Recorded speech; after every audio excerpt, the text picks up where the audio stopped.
All right, thank you for coming. It's 2 p.m. We'll be started. My name is Stéphane Reynaud. I'll be presenting today. I have my co-host with me, which is Jim Hammerstone, that you may hear at some point. He should not interact with us, but just know he's there. Jim, make sure that people are coming in the lobby in case that you accept people in the lobby. All right, so we'll be talking about SciTools, understand, mostly what's new in the version 7.1. Again, my name is Stéphane Reynaud, and I'm the engineer that does all the demo in North America. So today, what I want to do is discuss understand 7.1 and actually show how it goes beyond what we consider as a standard static code analysis, which usually is used to enforce things such as MISRA, CERT, AUTOSAR. And so we will be taking the role of a developer who has been in charge of dealing with SFML. That's an example project that we picked. It's a small multimedia library. You can find it, it's open source. Nothing much to that project except it's in C++. And I wanted to use that as a demonstration. So what we will do, we will look at code check, which is the traditional static code analysis in understand. We will visit a new extension of code check, which is Bug Hunter, and I'll explain what that does. We will review AI generation in SciTools understand. I think a lot of people probably want to hear about this. What does that do? How does that help? We'll show virtual debugging, which is the capabilities that was added. And I'll review dependencies as well in understand, which is the something that's sometimes misunderstood. And I think it's really important because it will help you resolve development problems or actually be more sure about your development. And finally, we'll talk a little bit about plugins and customization and understand there is many things to be done there. So as a first step, just as a refresher, we'll actually there is a lot of things that have been added to understand, and I want to show that to you guys. We will actually run MISRA on SFML and see a little bit what has been added, what is new into code check. So for this, we will, oops, hold on. Oops, no. I'll do this. Hold on. Okay, that doesn't seem to be working. Okay, so let's open understand and let's see how we can use code check to run MISRA on understand first. So again, if you're familiar with SciTools understand, you'll recognize the GUI. You'll recognize all our project files that we have analyzed, as well as all the entities that we have found in the code, right? This is what understand. So what I want to look first at is code check, which is the capability for understand to run checkers. And you may not be familiar with this part of the GUI if you have used understand for a while, because they have modified it. So the way is, if you actually want to run an inspection on some source code, you will first have to define a configuration. And this configuration, there is a new GUI here. You can select using the wrench here, which will set you the set of checks that you want to run on the code. Specifically here, I have defined a MISRA C++ 2023 demo. And if you actually look at it, it is a 2023 C++ MISRA standard, except I've removed a few checks so that we can actually run that during the demo. So you have that ability to define new configuration and to edit configuration.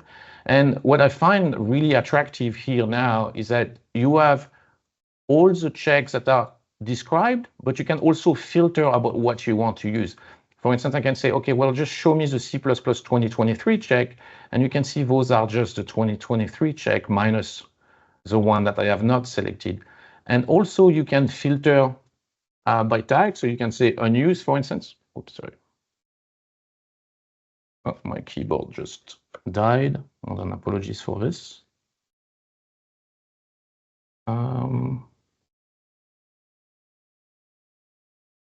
Okay. Bear with me for a second.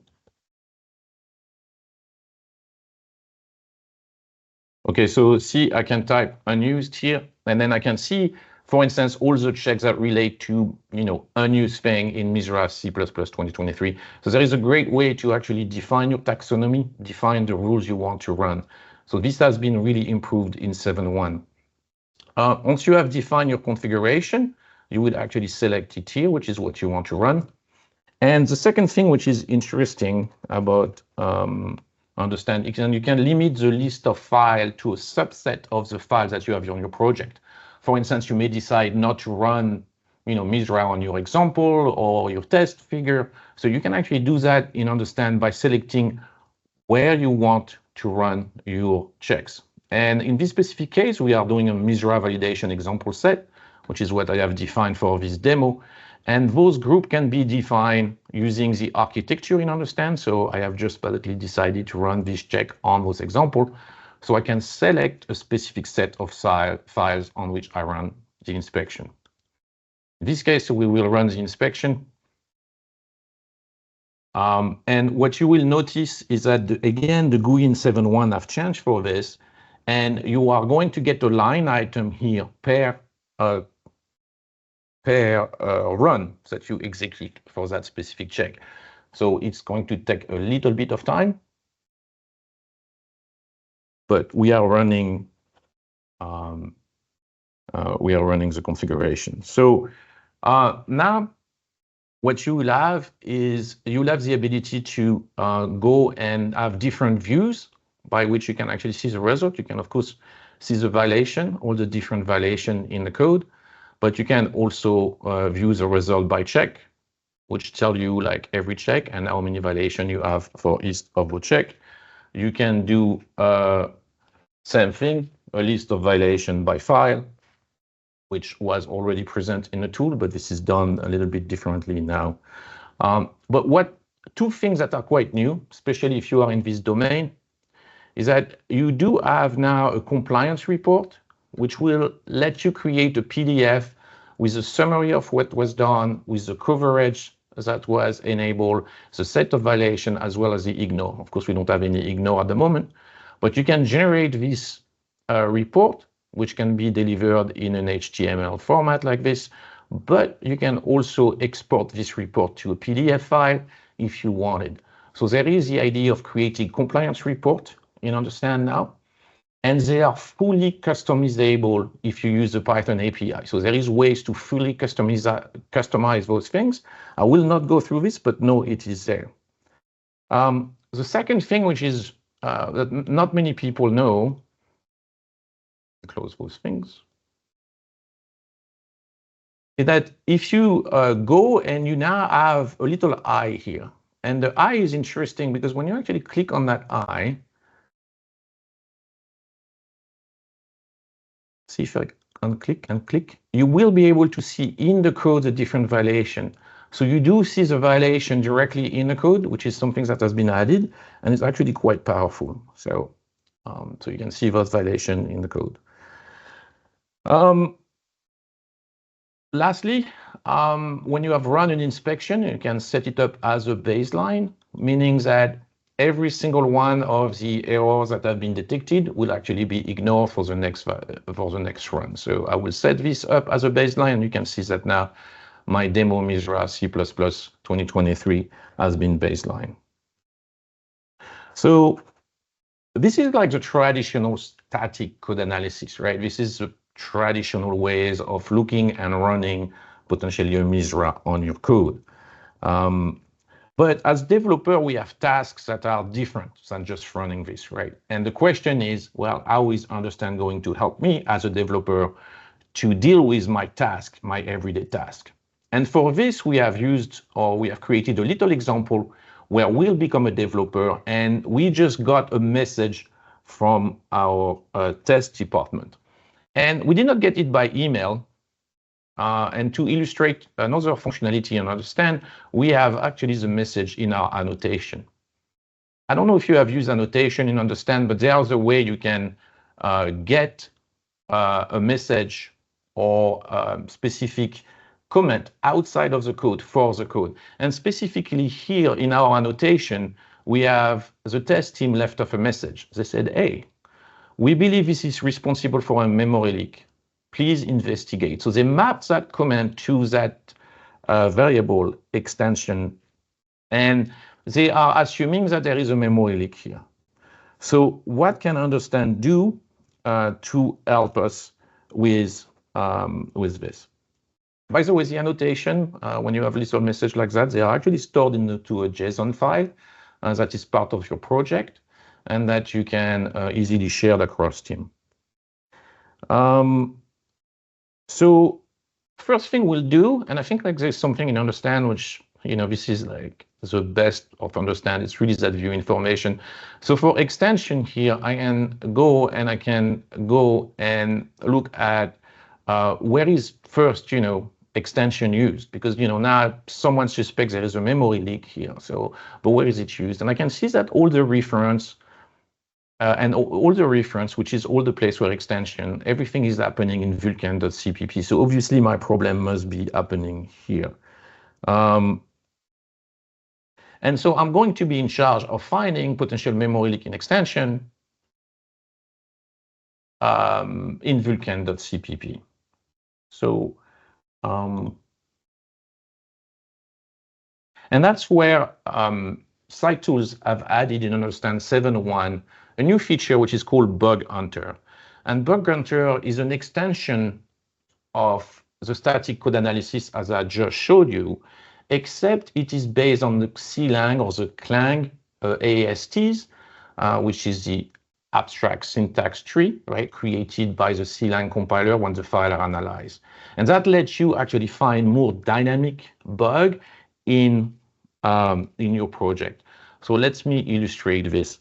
In order to do this, we will go back to CodeCheck.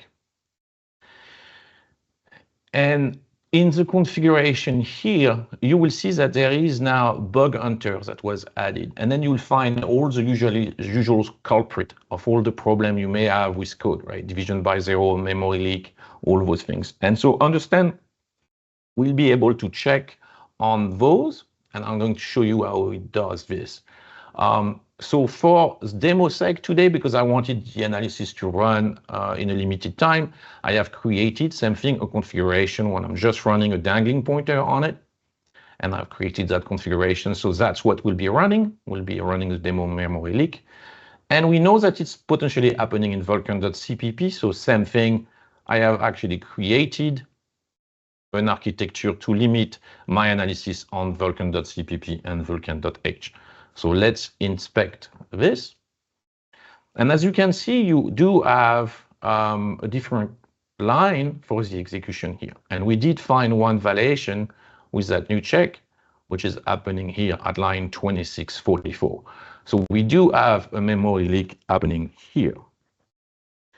But one thing interesting about CodeCheck, which a static code analysis doesn't do, is that if I actually highlight this, now my memory leak shows the same way here as a hint in the code, except that hint is purple because it has a specific property, which is it allows me to explore the path of executions that led to that memory leak. So I'm finishing here where my memory leak has happened, but I can trace back into all the different locations in the different loop, all the way to where my memory was allocated, and also how I actually managed to get there. So this is a pretty good insight on a bug, but also the execution path that have created that bug. So, and that's specific to Bug Hunter. So, now, I mean, I'm facing this bug, right? So the question is, I need help. And how does understand help you find problems, help you identify problem, but how is it going to help you with common question you may have when you are facing one of those difficulties? When as a developer, I'm actually looking for or having specific problem, I will first want to understand the global picture, right? Where am I in the code? Where do I fit? Who's getting involved? All those things, right? Having a global idea of what am I touching, what I'm dealing with. The second thing is I'll probably go and look for documentation if it exists, right? And the problem is most of the time, documentation doesn't exist. I will also have to understand the control flow, what is executed, how do things run, how do I get here? Well, we got a little bit of a hint from Bug Hunter, but maybe there is other things we'll need to understand. And while control flow, the execution path is interesting when you look at code. Another thing which is really interesting to look is the data flow, which is, hey, I have that variable. Where does its value may come from, or where does it come from? What affects the value of that variable, right? Those are questions that we may actually have to answer when we're trying to debug these things. And then when we start touching at things, we need to be aware of the impact of what we are doing, which is, hey, who am I going to impact? Who is impacted by me? All of those things, so you need to be careful. So I'm going to try to illustrate in the next, half hour or like 20 minutes, how understanding can help you with every single one of those questions.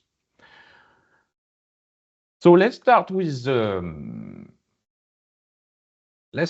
global concept. I mean, we do know now that we have, close and do a little bit of house cleaning here. We do know that we have a problem here, and everything is happening in vulkan.cpp. But where is vulkan.cpp? What does it do, right? Let's just have a macro view of the project. And I will try to do a macro view of project with understand. I usually use two things. The one I use is a metric tree map or matrix, right? Because understand can do a lot of metrics. And when you generate this will generate a heat map or a tree map, depending on what you want to call it. In this specific example, I have set up the size of the square as the size of the file, and the color is linked to the complexity of the file. So just to give me an idea of how vulkan.cpp and vulkan.h are fitting in my old program, right, which is the first thing I want to look at, what I can see, those are fairly big files, right? And they are in the example directory. They are not too complex. So that gives me a sense of where vulkan.cpp plays. The second thing I like to do in order to understand where vulkan.cpp is usually use the dependency graph. And the dependency graph show me, if you want, how everything relate in the code. And we will go in more details about this a little bit later, but that gives me a graph here which I can interact with. So I can look, and my code is in vulkan.cpp, which is here. So I'm interested in this. I am not interested. So if I use the control key, I can actually select things. I can hide those guys because I'm not interested by those guys. Oops, did I think I unhide everything. So I'm just gonna redo this. Up. Because of course I want to keep my Vulkan. I can open source, I can open this, I can actually say, okay, show me the children or the relationship in this. And now, again, maybe today that's not actually really demonstrative for us, but we can actually see how vulkan.cpp, what it relies on. Well, it's going to rely on graphics, it's going to rely on Windows, but it's not really relying on audio, it's not relying on network, and it's not directly relying on systems. So those are information that could be real, important in my bug later on. But in order to get a sense of where a file fit in the big picture, again, that's a great tool to have.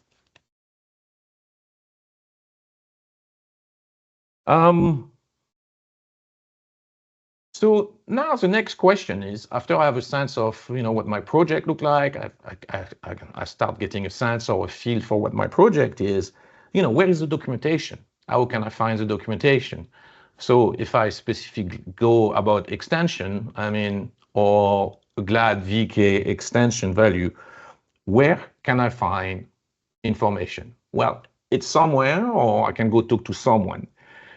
What SciTools have done, and I think this is to be honest, this is becoming one of the priority at the company. This is something that is really taking a lot of importance in the path of what SciTools Understand may become. But Understand have added a LLM, a large language model, locally on the machine. So I know a lot of people that work and use Understand are in closed network, closed area, knows that all what we have done here is adding it locally to the machine. Nothing goes on the internet, nothing gets sent.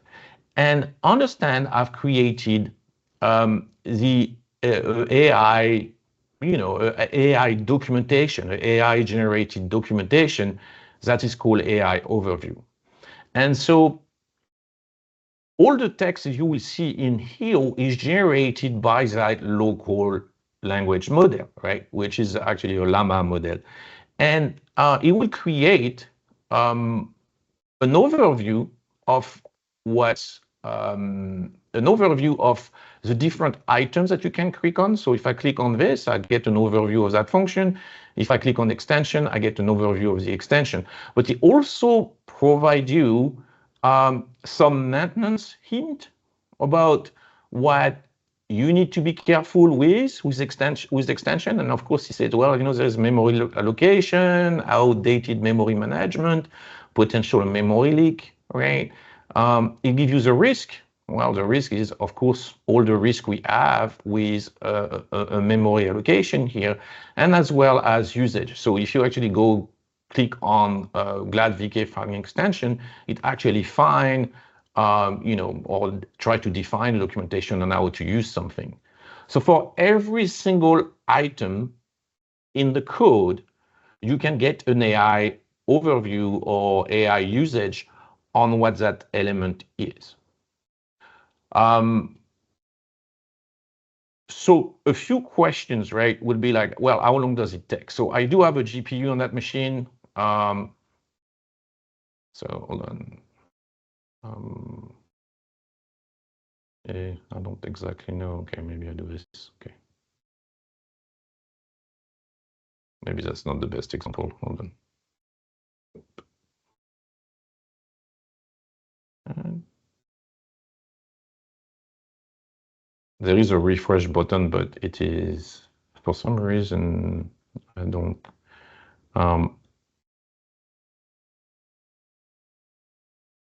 Anyway, so the point is, it's going to take some time to generate things, because one of the key thing about this feature is that it's not a simple prompt, right?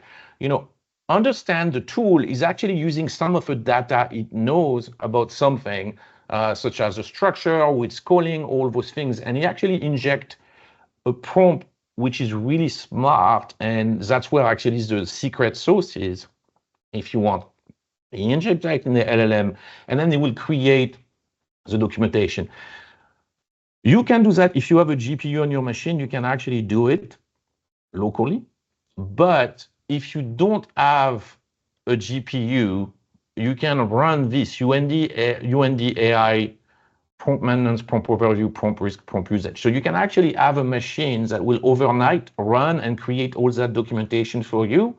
And then the next morning, you will get a JSON file similar to the annotation I talked earlier, and you will be able to put that on everybody's project so that that documentation will be there even if your machine doesn't have a GPU. And the results are actually really satisfying in terms of the information that Understand is able to generate and to create. I know a lot of people will have questions about this, so it is one place I suggest you go find some answer.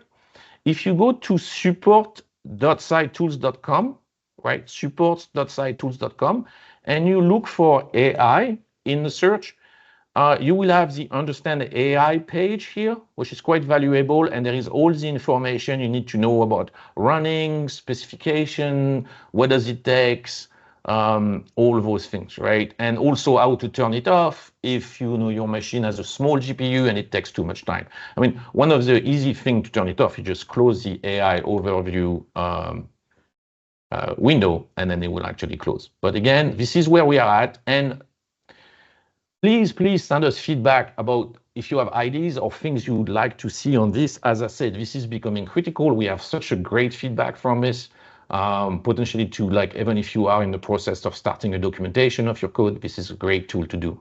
So, all right.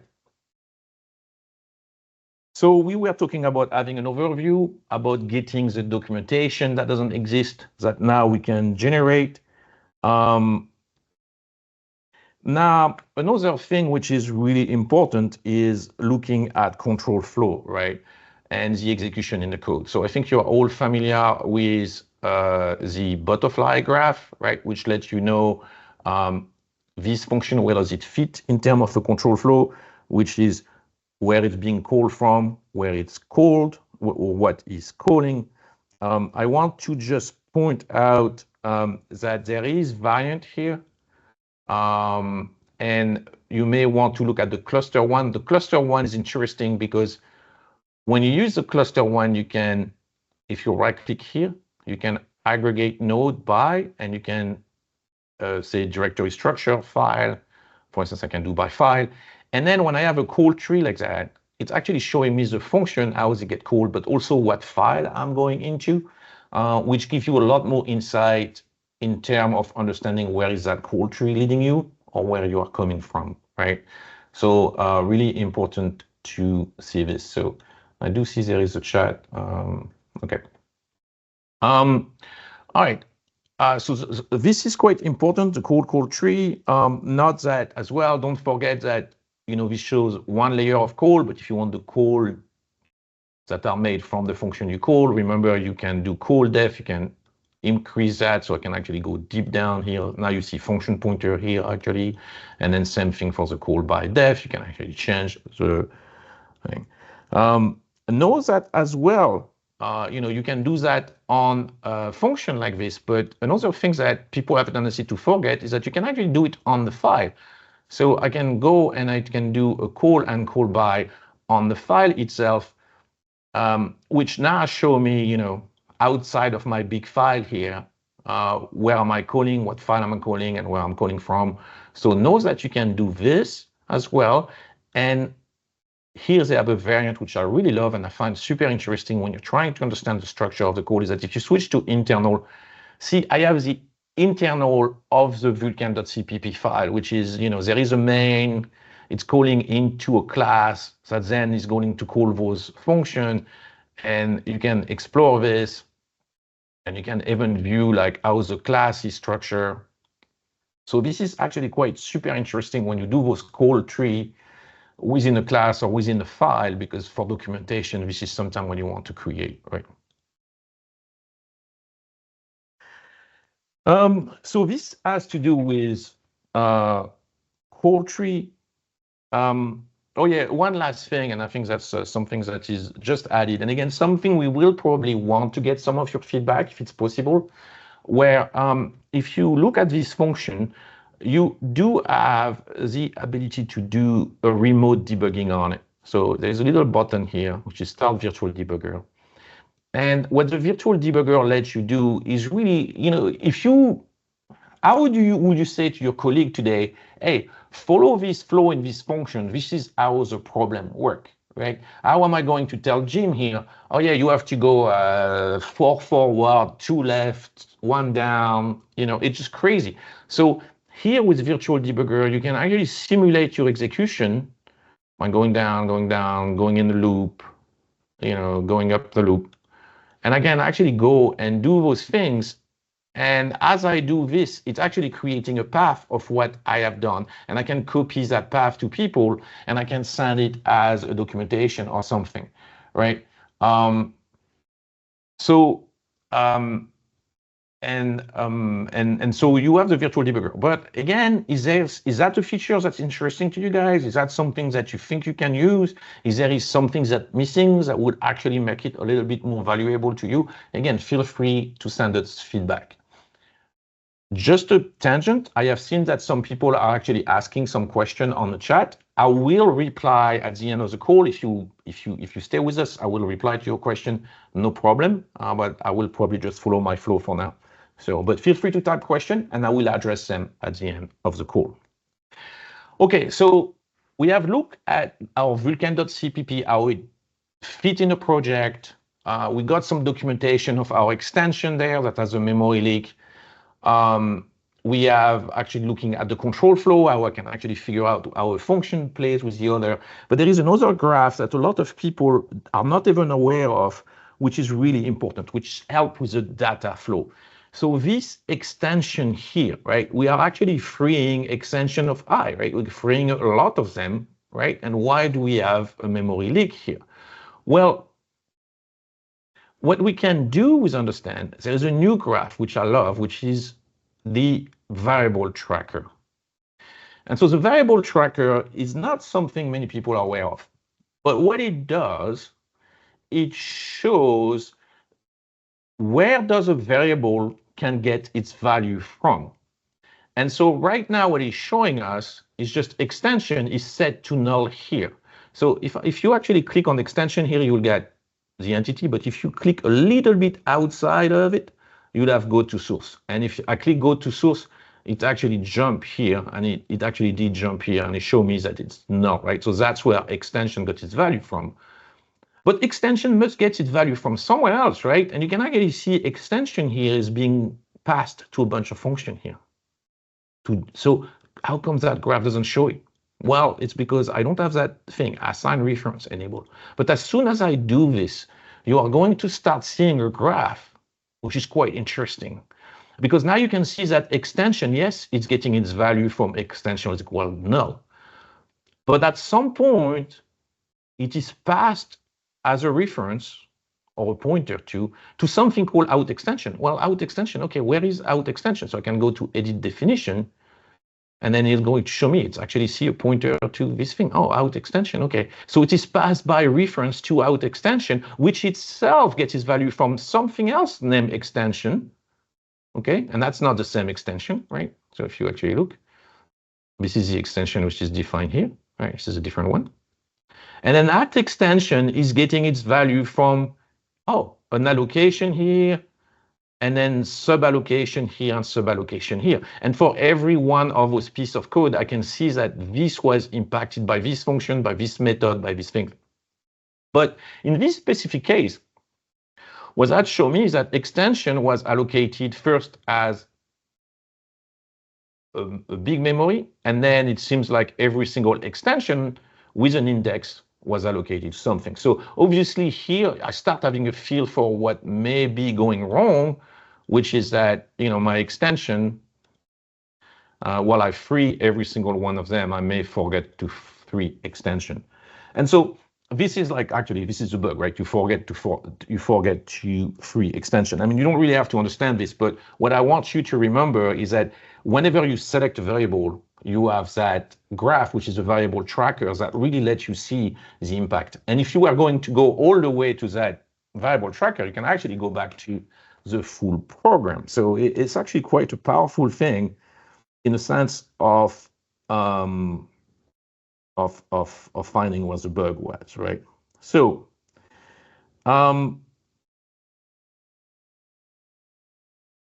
so we have seen like variable tracker. So another thing, and again, last thing before I show you something, before we fix that bug, is that if I'm really going to try to look at something, right? If I'm going to touch and modify this function or potentially extension here, you know, how do you determine the impact of something in the code? I think it's really relevant for many people. We have many people coming to us and says, well, you know, I want to get a good impact analysis of how, you know, my change may impact someone. And the way you do this with Understand is by using dependencies. And I want to re-explain what dependencies are and how they are visualized in Understand. So give me just a few minutes to do this. So if I actually take this function, for instance, right, can you view dependencies? And this is my function. And my function depends on a few things, right? So that function depend on other things because of all those different things that happen in a function. For instance, I depend on other function because I call them. I depend on some variable somewhere else because I set them. So you do have external dependencies of that function. That function depend on those things. And the same way, I can go reference to, and I can see this function, really only one person is dependent on it, which is another function because it calls it. So this function here is dependent on our function because it does have that call here. So this is how understand does dependencies, right? So it shows you a list of things that happen in the code which involve somebody else and that the impact. And a great way to look at it is that this is a list of everything that happened. But if I actually go there and I group by entity, now this function is dependent on those things, 3 objects, which is variables, and 2 function, and is depending on this function because of those things, is depending on this function because of these things, right? So I can actually see how an object or a function depend on other things in understand. And you know what I'm explaining here, it's easier to understand on the way down than it is on the way up. But because this is a function that only one person called, the other path may not be super interesting. But think of it, this object is dependent on those guys, and I know that now. But now, how does that apply to a project in which usually I have files, right? Well, all those things are defined somewhere. And again, same thing with this, you can group by the definition file. So basically, this function is only dependent on things that are in vulkan.h, because all the entities that we have seen before, they are defined in vulkan.h. So this is the way you can see where someone depends on things, and depending on where those things are defined, this defines the list of files to which you depend on. So now if I was going to take this function, but instead of the function, I'm going to take the file, right? If I do file view dependencies, right? So vulkan.cpp define all those things and is dependent on a lot of things because of all those different actions that happen in the code, right? So same thing, I'm going to take vulkan.cpp, I'm going to group by entity. This is all the different elements in the code I am dependent on. And then all those elements are defined somewhere. So I can actually go and I say group by definition file.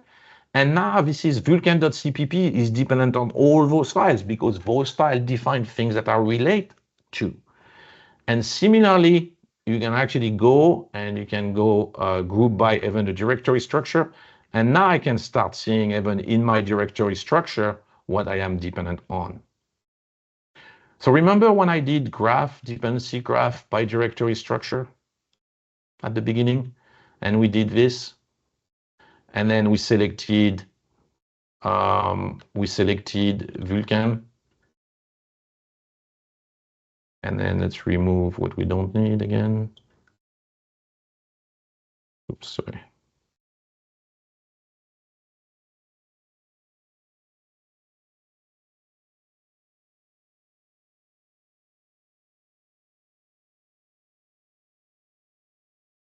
Remember those arrow vulkan.cpp has 13 dependence on system, 15 dependent on Windows. Those were the thing we were talking about, right? And so the same way, if you are touching system here, well, I guess test is dependent on you and vulkan.cpp is dependent on you. So this is the way you can actually do that. But I really wanted to revisit dependencies because, you know, I think we're talking like between experts here.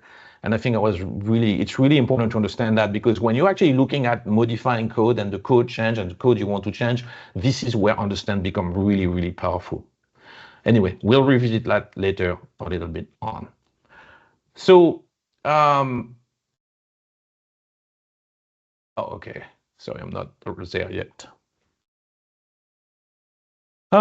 So we have seen, you know, I've revisited the dependency browser. So now, let's say we do the fix. So, you know, we have understood that extension is, you know, like that this actually has extension here need to be freed. So we are going to add that to the code. So let's do this. So to do this, I'm going to close understand.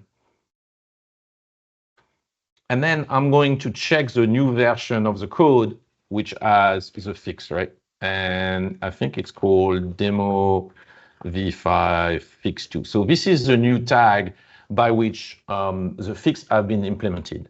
So I'm going to reopen understand here. And then we are going to reanalyze the project. So all the files have been changed, have been updated, right? With the fix, you can see there is now a free extension here. But I will recommend, if you do a Git checkout on something, to reanalyze the whole project. There could be a little bit discrepancies when you have like a full project that's checked out. So basically, I'm going to reanalyze the file here, redo a complete analysis of the project. What you'll notice is that it's going to take maybe like 1 minute to analyze about 100,000 files. I do believe we are quite competitive in that matter. I do believe we're probably the fastest static code analyzer I know out there, and I think it's because of the simplicity of what, how we deal with things. So analysis being done, we want to go check that our memory leak has been fixed. So the first thing we'll do, we'll go in code check. We open our code check. I'm going to hide those guys. I'm going to select again demo memory leak, right? On my demo Vulkan bug hunter. I'm going to inspect, and I do expect it to have 0 violation at this point because my memory leak was fixed. I actually did add the freeze that I needed. So great. As a developer, of course, I'm going to run again my Misra just to make sure that I did not screw up anything. So I'm going to select Misra C++23. I'm going to do my Misra validation, my set of files that I want to run the Misra validation, and I'm going to run this. So because I baseline it and I remove those 12,532 items, I should actually get 0 error here. So we'll give it a minute to run. Again, I think what you see here, I have removed maybe 3 checks that were like double check that were taking a little bit of time. So I was expecting 0, I get 5. That's surprising, but let's look at what happened here. Those are funny. Of course, this violation is, we can actually show them. Let's go to this violation. So see, dynamic memory should not be used, right? So we do have the fact that Misra doesn't let you usually use free. So of course we get 2 violations here because we have done some free.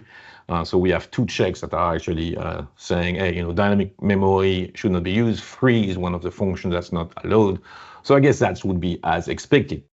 Now, the more interesting part is that it seems like this change, or this not this single change, because of course it was part of a sprint, but someone else have introduced some error here, which show me that it says that this function here is being actually called recursively. If you actually look again, I'll just quickly do this.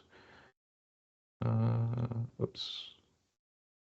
It's basically saying functions shall not call themselves. So of course, how am I going to do this? I can actually go and start looking at my call tree on draw, and I don't see draw calling draw, so I'll go 1 level up.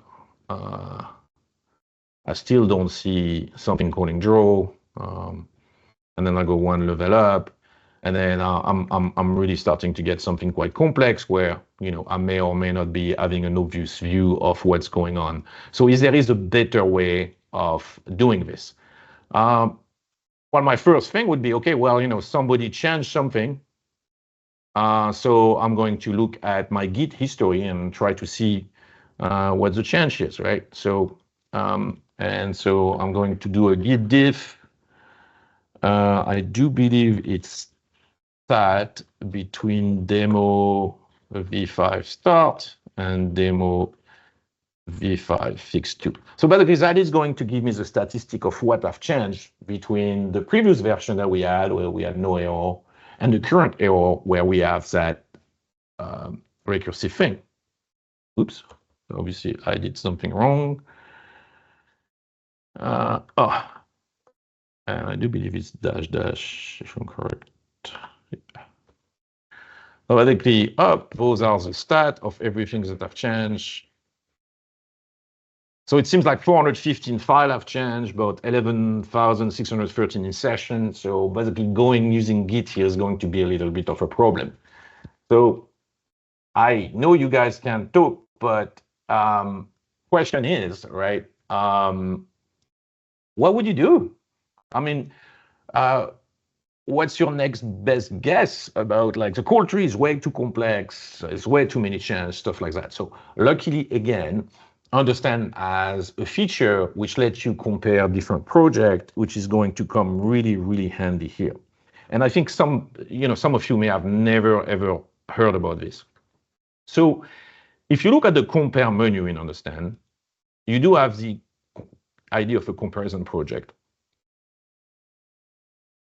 So a comparison project is, it's like comparing two of the project of the same code, right? You basically said, okay, well, like this is version 1 and version 2, can you do a comparison?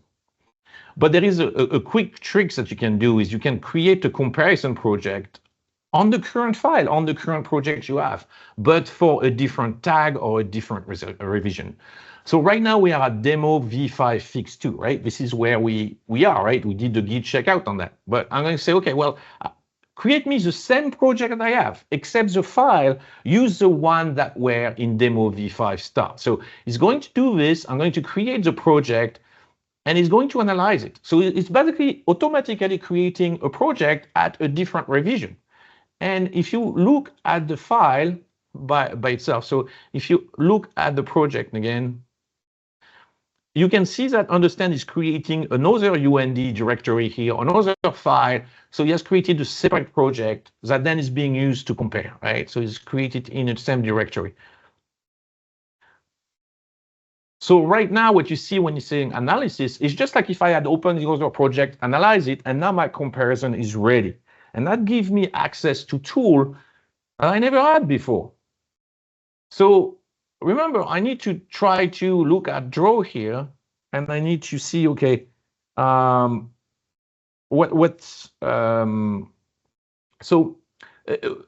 have changed? What did create a problem? And in the compare here, I can locate change entity. So basically, Understand is going to create me a list of everything that have changed in the code. But not the source is creating by entity. So C is basically saying, oh, well, all those files have changed, but I can actually sort by function. And I say, okay, what are the functions that have changed? And now I can see these functions that have been changed. So see, there is a static function in vulkan.cpp that have been changed. And that's the one where we fix the leak, right? But the second meaningful function that was changed is here.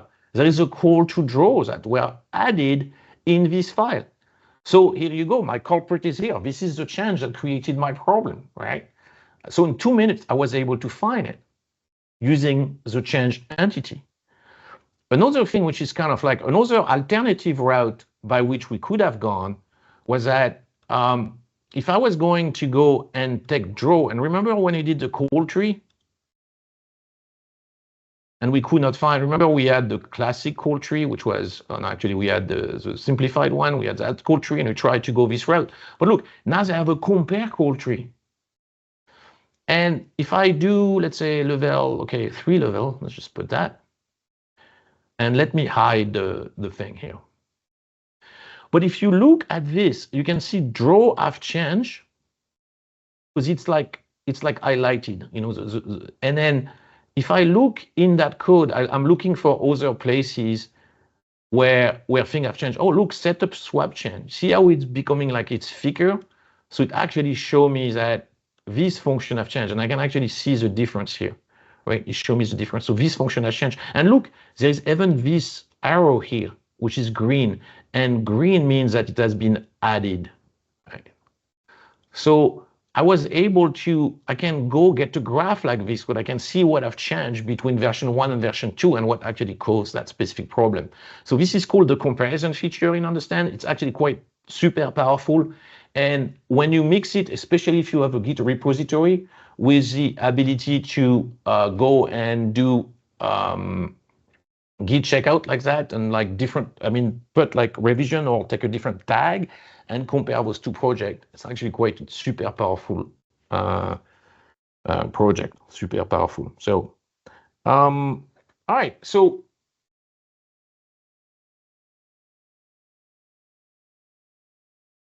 going, coming back to what we discussed, right? We talked about validation reporting. We saw code check, we can run Misra, we can create our own configuration. We have looked at Bug Hunter, which helps you find more dynamic problem, potentially worth a run on your code. I've explained a little bit how like Understand can help you gain the knowledge you need in terms of having the context, explanation, or documentation of the code when it doesn't exist. Spend some time explaining how you can control the execution in your code. You can look at things. There's control flow, butterfly, the virtual debugger, as I explained. The bug hunter as well, that gives you the traceback, right, of how the problem was created. Explain the data flow, how you can actually gain insight on the variable or what's creating it. How you can also be in control of, what, when you touch something, is it going to break something else? Well, that's done with dependencies, right? On the way up and on the way down. The change and the history, we have actually seen new technique, right? We can actually go and use these to compare and potentially find new issues or what did someone screw up, right? So those are actually like, the core functionality of Understand. But and again, like we are looking for feedback on the AI generation, right? And the virtual debugger. But what I wanted to also point out today is that Understand is a fairly extensible tool, right? You guys are all probably knowledgeable about the fact there is a Python API that lets you create graphs, script, everything. Even the report that we show, right, that compliance report, you can actually customize it. But Understand is really can become a knowledge platform for so many things. And there is tools out there that are using Understand as a parser and then provide platform for technical debt and more like how your code gets impacted, not only by the code, but maybe by who the author of the code or the architecture, all those things. So there is a lot of different things that Understand is now able to provide. And one a great source to look at is, again, another link, and I think you guys may not be familiar with this, but if you go to blog.scitools.com, again, earlier I showed you support.scitools.com, blog.scitools.com has a lot of article about solving problem beyond just the code itself. And I want to show you two examples of this. And those are done through plugins. So plugin in Understand, you will see it's also something that's new in 7.1. If you are familiar with the plugin in Understand before, you used to just drag and drop files in Understand, Python file.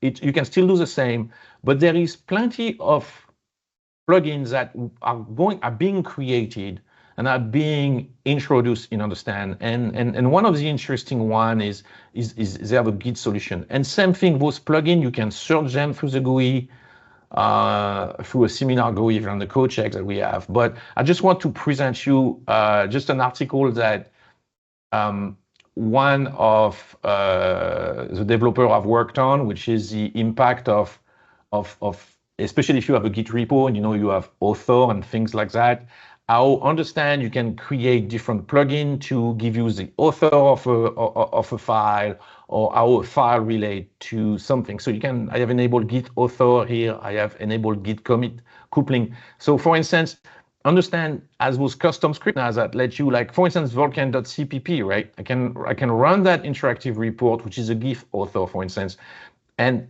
it's basically just going into the Git database and formatting it into a report, which show you, okay, Chris Trasher has been the owner of that file because he's the one who created it and has done the maximum amount of commit on it. You can see the minor contributor from it. You can also, one of the one I like is you can see the coupling, right? The Git coupling will show you that, okay, every time this vulkan.cpp has been checked in, well, island.cpp has been checked in, right? But understand give you a little bit more insight than that, because it also say, well, island.cpp has been checked in like 39 times with vulkan.cpp, but if you look at the reference, right, you know what we talked about, how something depends on something, well, there is no reference at all between island.cpp and vulkan.cpp.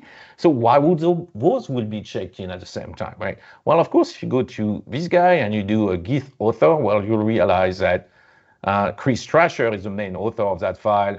This guy is the main one. So you can gain some sort of insight that even if those two files are not basically links, they're just basically being checked in because they are the same author. Or you can create interesting things. For instance, I really like this one, which is you have some of those plugins let you create custom architecture, right? Remember, architecture is a grouping of files, but I can go and I can say, okay, create me a GIF author. So I have created an architecture. All those files, I have put them under an architecture based on who created them, right?